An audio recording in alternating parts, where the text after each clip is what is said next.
Friends, good morning. Welcome back to my YouTube channel.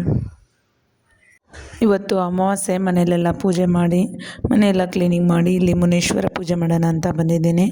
ತುಂಬ ದಿನಗಳಾಗಿತ್ತು ಪೂಜೆ ಮಾಡಿರಲಿಲ್ಲ. ಲಾಸ್ಟ್ ಅಮಾವಾಸ್ಯೆದಲ್ಲಿ ಊರಲ್ಲಿದ್ದೆ.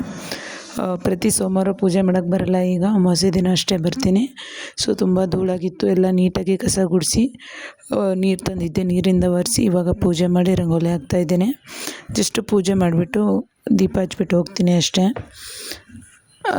ಬರೋ ಅಷ್ಟೊತ್ತಿಗೆ ಚಪಾತಿ ಎಲ್ಲ ಮಾಡಿಟ್ಟೋಗಿದ್ದೆ, ಪಲ್ಯ ಎಲ್ಲ ಮಾಡಿದ್ದೆ. ತಿಂದರು, ಮಕ್ಕಳು ಆಟ ಆಡ್ತಾಯಿದ್ದಾರೆ. ಇವಾಗ ಮಧ್ಯಾಹ್ನಕ್ಕೆ ಸೊಪ್ಪು ಸಾರು ಮಾಡೋಣ ಅಂದ್ಕೊಂಡಿದ್ದೀನಿ. ಪಾಲಕ್ ಸೊಪ್ಪು ಸಾರು ಮಾಡಿ ಊಟ ಮಾಡಿಸ್ಬೇಕು ಮಕ್ಕಳಿಗೆ. ಆ್ಯಂಡ್ ಹಾಗೆ ಸ್ವಲ್ಪ ಪಾಯಸ ಮಾಡಬೇಕು, ಇವತ್ತು ಅಮಾವಾಸ್ಯೆ ಅಲ್ವಾ ಅದಕ್ಕೆ.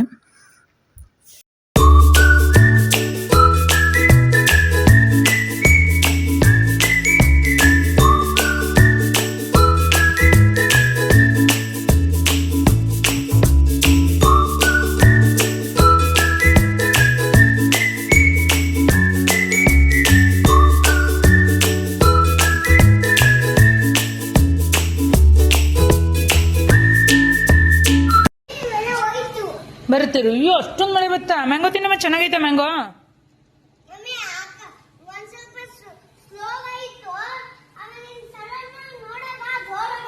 ಏನು ಎಲ್ಲಿ ತೋರಿಸು, ಎಷ್ಟು ಮಳೆ ಆಯ್ತು? ಈ ಫುಲ್ ಮಳೆ ಬರ್ತಾ ಇದೆ, ಫುಲ್ ಮಳೆ ಜೋರಾಗಿ ಬರ್ತಾ ಇದೆ. ಪಪ್ಪ ಇನ್ನೂ ಬಂದಿಲ್ಲ. ತಿನ್ನು ಮ್ಯಾಂಗೋ, ತಿನ್ರಿ ಬೇಗ, ಅಡುಗೆ ಮಾಡ್ತೀನಿ. ಪಪ್ಪ ಎಲ್ಲ ಹೊರಗಡೆ ಹೋಗಿದೆ. ದಿಶು, ಪಾಯಸ ಮಾಡ್ಲಾ? ಮೊನ್ನೆ ಪಾಯಸ ಮಾಡಿದ್ನಲ್ಲ, ಹಂಗೆ ಪಾಯಸ ಮಾಡ್ಲಾ? ದೇವಸ್ಥಾನದಲ್ಲಿ ಇತ್ತಲ್ಲ ಹಂಗೆ. ಬೂಂದಿ ಇಲ್ಲ, ಬರೀ ಪಾಯಸ ತಿಂತಿ?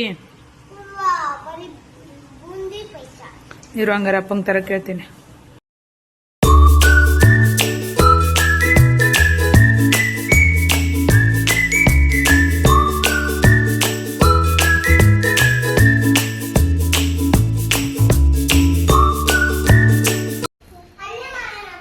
ಸೋಪಾ ಯಾರೋ ಹಿಂಗೆ ಗಲೀಜ್ ಮಾಡಿದ್ದು? ಕೇಕ್ ತಿನ್ನು ಅಂದರೆ ಇಷ್ಟೆಲ್ಲ ಗಲೀಜ್ ಮಾಡಿಟ್ಟಿದ್ದಿರಲ್ಲ. ಹಪ್ಪಳ ತಿನ್ನು ಅಂದರೆ ನೋಡಿಲಿ, ಅವೇನಾರು ಟಾಯ್ಸ್ ಈಚೆ ಕಡೆ ಹಾಕಿದ್ರೆ ನೋಡು. ಮಕ್ಕಳಿಗೆ ಊಟ ಮಾಡಿಸಿ ಮನೆಯೆಲ್ಲ ಕ್ಲೀನ್ ಮಾಡಿ ಸ್ವಲ್ಪ ಹೊತ್ತು ಮಲಗಿದ್ದೆ.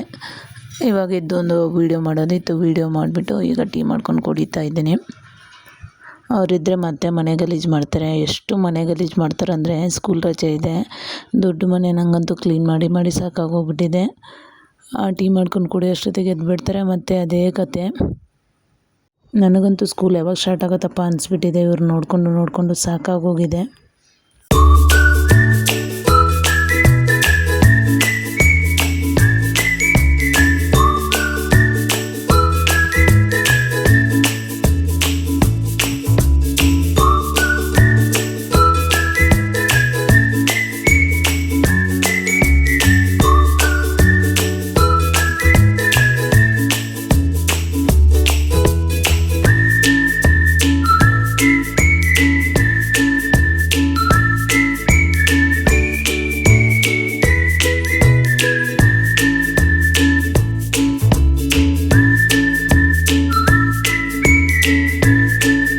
ಏನಿದು? ಇಷ್ಟೊಂದು ಮನೆ ತುಂಬ ಹಾಕಿದ್ದೀರಾ? ಯಾರು ಕ್ಲೀನ್ ಮಾಡ್ಬೇಕು ಆಮೇಲೆ? ಯಾಕೆ? ನಾನಲ್ಲ, ನೀನೇ ಕ್ಲೀನ್ ಮಾಡಿದರೆ ನಾಳೆ ಕೊಡ್ತೀನಿ ಆಟ ಆಡೋಕ್ಕೆ. ಎಲ್ಲ ಕಟ್ಟಿಟ್ಟು ಮೇಲೆ ಇಟ್ಟಿಟ್ಬಿಡ್ತೀನಿ, ಓಕೆನಾ? ವಾಪಸ್ಸು ಕವರಿಗೆ ಹಾಕಿ ವಾಷಿಂಗ್ ಮಿಷಿನ್ ಮೇಲೆ ಇಡಬೇಕು. ಕಾಫಿ ಮಾಡ್ಕೊಂಬರಲ್ಲ? ಬ್ರೆಡ್ ತಿಂತೀರಾ? ಶಿಶು, ದಿಶು, ಕಾಫಿ ಮಾಡ್ಕೊಂಬರಲ್ಲ? ಬ್ರೆಡ್ ತಿನ್ನು. ಒಂದು ಕಾಲದಲ್ಲಿ ಹಾಸ್ಟೆಲಲ್ಲಿ ಇದ್ದಾಗ ಥರ ಬ್ರೆಡ್ಡು ಟೀ ಸಿಕ್ಕರೆ ಸಾಕು ಅಂತಿದ್ವಿ, ಗೊತ್ತಾ ನಾವು? ದಿಶು, ನೀವು ತಿನ್ನು ಅಂದರೆ ನಿಮಗೆ ಕೊಬ್ಬು ಜಾಸ್ತಿ. ಹಾಸ್ಟೆಲಲ್ಲಿ ಇದ್ದಾಗ ಏನೂ ಇರ್ತಿರ್ಲಿಲ್ಲ ತಿನ್ನೋಕ್ಕೆ, ಬರೀ ಬ್ರೆಡ್ಡು. ಕಂಡ್ಬಿಡ್ತಾನೆ. ಈಗಿನ ಮಕ್ಕಳದ್ದು ಎಲ್ಲ ಕೊಡಿಸ್ಬಿಡ್ತೀವಿ, ಏನು ಬೆಲೆ ಗೊತ್ತಾಗಲ್ಲ. ಬೇಕನ್ನ ಬ್ರೆಡ್ಡು? ಒಣಗೋಗ್ತಾ ಇದ್ದೇವೆ, ಯಾರು ತಿಂತಾ ಇಲ್ಲ. ಇನ್ನು 4 ಬ್ರೆಡ್ ಇದೆ. ನಾನೇ ಒಂದು ತಿನ್ಕೊಂಡೆ ವೇಸ್ಟ್ ಆಗುತ್ತೆ ಅಂತ ಇನ್ನೇನು ಮಾಡೋದು. ನಿಮ್ಮ ಮಕ್ಕಳಿಗೆ ಸೊಪ್ಪು ಜಾಸ್ತಿ. ಪಾನಿ ಅನ್ನಂಗೆ ತೊಗೊಂಬ ಅಂತೇಳು. ಅವ್ರು ಹೇಳೋಕ್ಕಿಂತ ಮುಂಚೆ ಎಲ್ಲ ಬೇಕ್ರಿ ತಿಂಡಿ ತಂದಿಟ್ಟಿರ್ತೀವಲ್ಲ, ಹಂಗಾಗಿ ತಿನ್ನೋದೇ ಇಲ್ಲ, ಹಾಳಾಗತ್ತೆ ಅಂತ ನಾನೇ ತಿಂತೀನಿ ಕೊನೆಗೆ.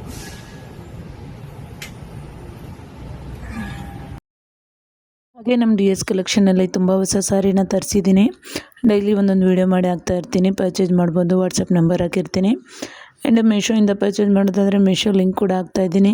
ಇನ್ನೊಂದು ನಂದು ID ಇದೆ ಸಾವಿತ್ರಿ ಇ-ಕಾಮರ್ಸ್ ಅಂತ, ಸೊ ಅದರಲ್ಲಿ ಮೀಶೋ ಲಿಂಕ್ ಕೊಡ್ತಾ ಇರ್ತೀನಿ. ಇನ್ನು ನಾನು ಪ್ರತಿಯೊಂದು ಮನೆಗೆ ಏನೇನು ಬೇಕು ಮೀಶೋದಲ್ಲಿ ತರಿಸೋದೆಲ್ಲ ಲಿಂಕ್ ಕೊಟ್ಟಿರ್ತೀನಿ. ಬೇಕು ಅಂದರೆ ಲಿಂಕಿಂದ ಪರ್ಚೇಸ್ ಮಾಡಿ. ವಿಡಿಯೋ ಎಲ್ಲ ಮಾಡಿ ಮಕ್ಕಳಿಗೆ ಕಬಾಬ್ ಬೇಕು ಅಂದರು, ಇವತ್ತು ಓಪನ್ ಇರಲ್ಲ ಅಂತಂದರು. ಹಾಗಾಗಿ KFC ತರೋಣ ಅಂತ ಬಂದಿದ್ದೀವಿ. ಅವ್ರಿಗೆ KFC ತಿನ್ನಿಸಿ, ನಾವು ಇವತ್ತು KFC ತಿನ್ನಲ್ಲ, ಹಾಗಾಗಿ ಪಾನಿಪುರಿ ತೊಗೊಂಬರ್ತೀವಿ.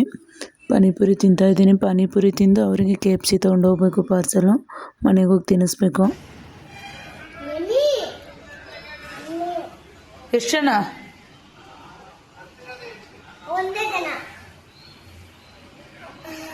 ಅದಕ್ಕೆ ಅವತ್ತು ಕಾರ್ ಓಡಿಸೋಗ ನೀವು ಜಾಸ್ತಿ ಹುಷಾರಾಗಿರ್ಬೇಕು.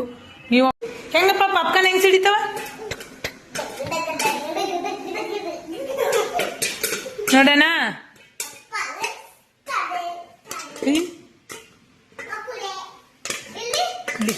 ಏನು ಸಿಡಿತಾ ಇದ್ದಾವೆ, ತಗೋತೀನಿ. Popcorn ready. ಬಾಬಿ ಹಿಡ್ಕೊ, ಕೈ ಹಿಡಿ, ಕೈ ಹಿಡಿ. ಹಾ ಹಿಡಿ, ಬಾ ಬಾ ಬಾ. ನಾವಿಬ್ಬರು ಪಾನಿಪುರಿ ತಿನ್ಕೊಂಬಂದ್ವಿ, ಅವ್ರಿಗೆ KFC ತಿನ್ನಿಸಿದ್ವಿ, ಹೊಟ್ಟೆ ತುಂಬಿರಲಿಲ್ಲ. ಸೊ ಮತ್ತೆ ಪಾಪ್ಕಾರ್ನ್ ಮಾಡಿಕೊಡು ಅಂತಂದರು, ಪಾಪ್ಕಾರ್ನ್ ಮಾಡಿಕೊಟ್ಟೆ. ಇವತ್ತಿನ ಬ್ಲಾಗ್ ಇಲ್ಲಿಗೆ ಏನು ಮಾಡ್ತಾಯಿದ್ದೀನಿ ಫ್ರೆಂಡ್ಸ್, ನಾಳೆ ಸಿಗೋಣ.